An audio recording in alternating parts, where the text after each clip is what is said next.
You could say that when the Jewish people left Mitzrayim, they got a lot more than they bargained for. Granted, God had told them, by the way, on your way out, borrow from your Egyptian neighbors. And in our Parashat this week, Parashat, but we see that that's what happened. The Jewish people borrowed stuff from their neighbors, and they took it with them when they left Egypt. There was actually a lawsuit filed in Egyptian court, apparently, a number of years ago, where a Egyptian resident was saying, hey, the Jews took all this stuff, they never brought it back. Apparently the countersuit filed by a lawyer on behalf of the Jews was like, okay, so we want 210 years worth of back pay. And the suit was quietly dropped because the Egyptian economy couldn't support nearly what that would have been worth. So the Jewish people leave, and the pasuk says in chapter 12, verse 36, that the Egyptians are cleaned out. They basically redeemed Mitzrayim. They emptied it out. There's nothing left. The Jews took out more stuff than a going out of business sale. You can imagine the fixtures are gone. What's remarkable about this is that we see that the Jewish people took the wealth, the affluence of Egypt, to which their labor had contributed over those hundreds of years of enslavement.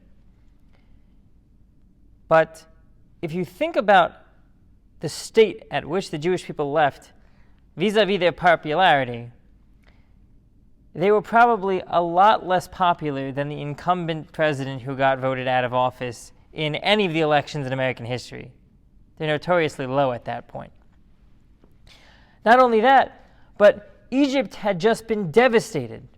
Think Hiroshima, Nagasaki, Tokyo after the firebombing, Dresden. There's nothing left. He had 10 devastating makos from heaven. Why? Because Paro wouldn't let the Jews out. In other words, the Jewish people are the cause of their suffering. And yet the Jewish people leave with the wealth of Egypt. In the pasuk I just quoted, there's an interesting turn of phrase at the beginning of it. The Torah says, "V'Adonai nasan aschein ha'am beinei Mitzrayim," and God placed the favor of the Jewish people in the eyes of the Egyptians. Vayashilum, and they acquiesced to the Jewish people's request for stuff. Vayinathu es Mitzrayim, and they cleared out said stuff. Egyptian stuff go bye-bye. It's now on the other side of what would have been the Suez Canal, headed northeast, because that's where the land of Israel is located. Let's think about this in context. It's like the equivalent of the Jewish people being liberated from the concentration camps at the end of World War II, at the end of the Holocaust, going to the neighboring towns and villages, to Auschwitz, to Treblinka, to all the other places where the Egyptians and the occupied nations were located, and the Jews go out and say, hey, we'd like your stuff. What's remarkable is that, unfortunately, in 1946, when many Jews from Poland tried to return to their villages, they were massacred by the Poles. And all the Jews wanted was to go back to their homes and get their stuff back. And the Poles beat them, the Poles killed them, which is ironic how hypocritical the Polish government is these days, saying that we are not going to allow any narrative in our country that says anything besides we were the victims, that we had nothing to do with it. Well, we know that they were, in some cases, just as bad, if not worse, than the Nazis. But this isn't supposed to be an indictment on the Polish government per se. I just want you to understand just how crazy it is, not only that the Jewish people made the request to Egypt to give them wealth, but that the Egyptians did so. And Torah explains the only reason this was possible was because V'Hashem nasan aschein ha'am beinei Mitzrayim. God planted this divine favor into the Egyptian mentality, despite the fact that to do so is not intuitive. You would never expect the Egyptians to feel that way. But God changed their mindset. The Jewish people left with a ton of popularity at that point. So what's the takeaway for us in 2021? Okay, so the Torah says that it's true.